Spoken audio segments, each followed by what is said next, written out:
Isang malaking sinkhole ang bumulaga sa Northeast Tokyo sa Japan, dahilan para ilikas ang mga residente. Sa kasamaang palad, isang truck driver naman ang napaulat na natrap sa loob nito. Yata natin iba pang mga napapanahong balita mula sa iba't ibang panig ng mundo. Sa Global Headlines Report ni James Galange. Isang 74-year-old truck driver na lalaki ang nahulog at natrap sa bumulagang malaking sinkhole sa kalsada ng Northeast Tokyo sa Japan. Agad ding lumikas sa mga residente na malapit sa sinkhole dahil sa pinangangambang matinding pagbaha at pagtagas ng maruming tubig. Ayon sa mga otoridad, corrosion raw umano ang tinitignan dahilan mula sa posibleng pagkabutas ng mga tubo ng tubig na nagdudulot ng pagguho ng lupa sa taas nito.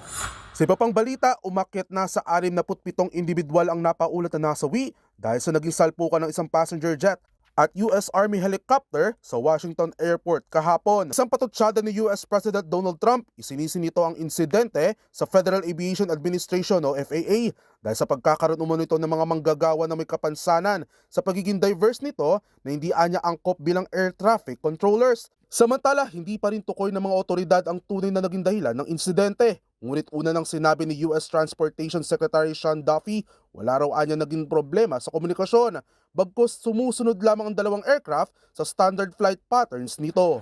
Balita naman mula sa Palestine, nang dahil sa nagpapatuloy na ceasefire agreement sa pagitan ng Israel at Hamas, napalaya na ang 8 pang hostage na hawak ng Hamas kung saan 5 rito ay mga Thailand national. Gayon din ang pagpapalaya ng Israel sa 110 Palestinian prisoners na halos mauwi sa kaguluhan matapos silang dumugi na maraming tao dahil sa naganap na pagkaantala ng kanilang paglaya.